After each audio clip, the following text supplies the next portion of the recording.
I want to elaborate on a little act that we took upon ourselves, that I explained that on Rosh Chodesh, but I want to elaborate on that just in case somebody didn't get it, and I want you to take this act in the right measure and to put a lot of weight and importance to it.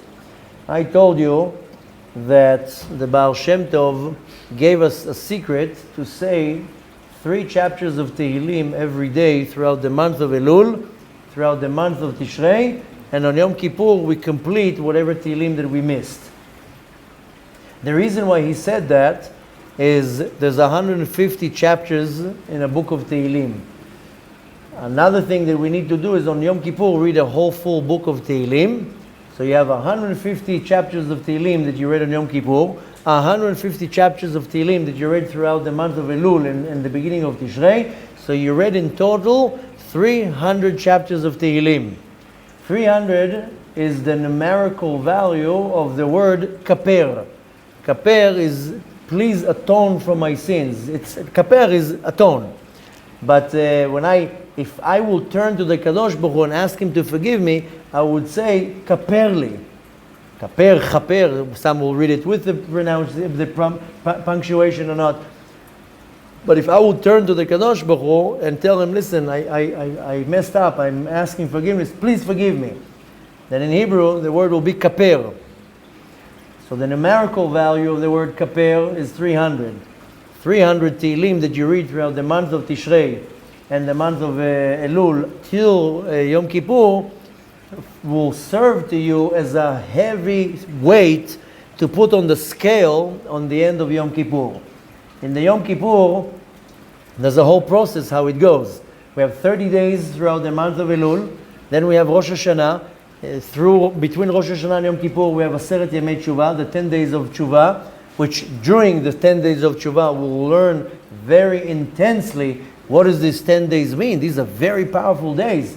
And I'm going to teach you before that, and remind me if I forget, how we can do a certain Tikun throughout the days of Aseret Yemei Tshuva, and it will be considered like we fasted the whole 10 days. And you're going into Yom Kippur like as if you had back-to-back fasts. We did that last year for some of you who were here. But nevertheless, the Aseret Yemei Tshuva is really a heavyweight time to do Tshuva. And then you enter Yom Kippur, hopefully that you're 90%, 95% already clean. During Yom Kippur, it's the only time of the year that we have 5 prayers. Throughout the week, we have 3 prayers.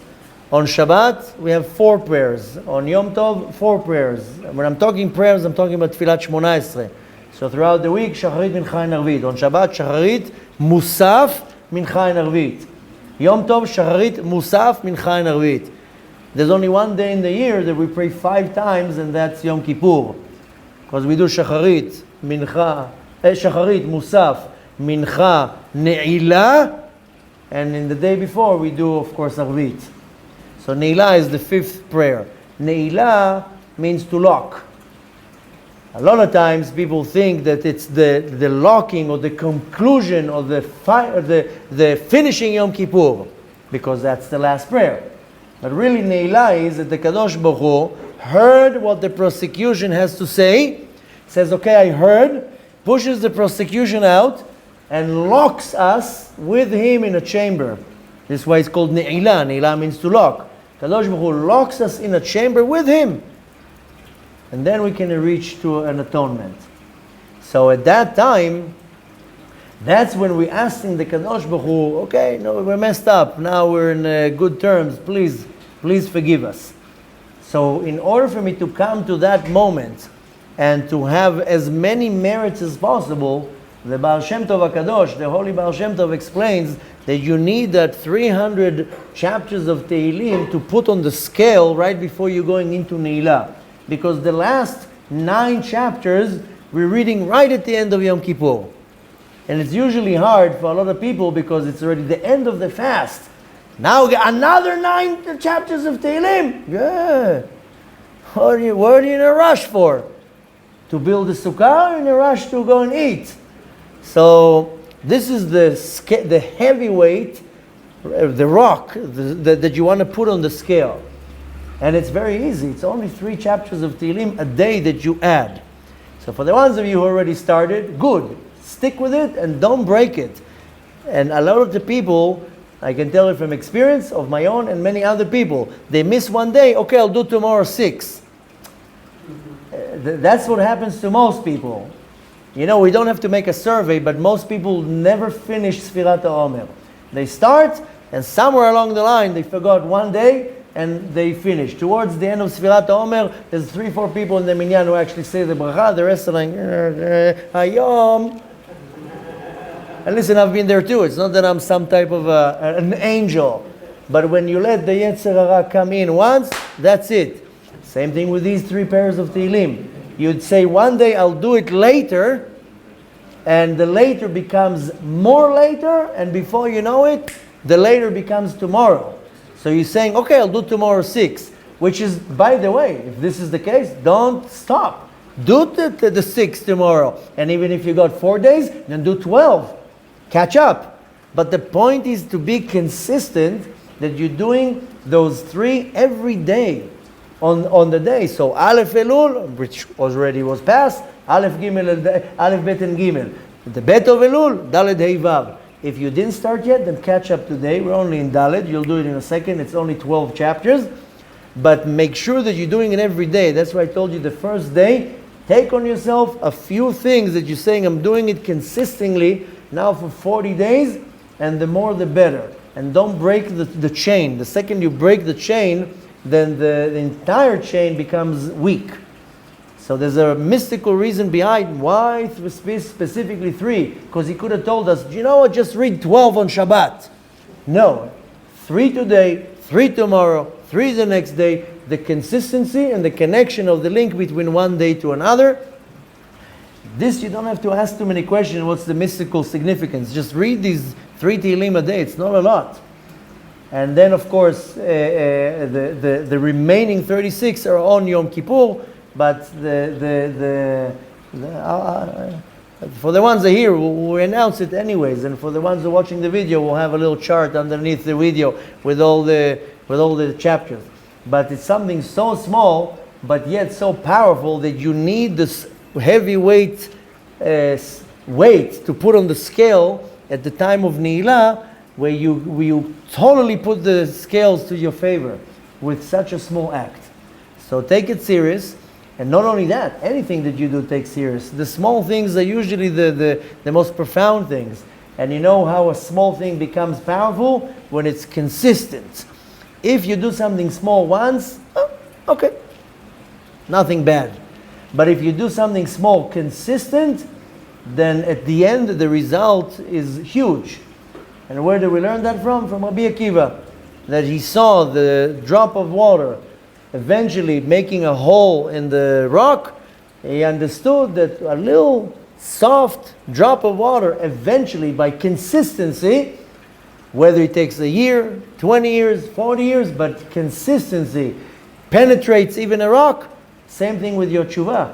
And this is really where the Yetzer Hara puts a stick in the wheel, because he comes and tells you, break the consistency. It's not working.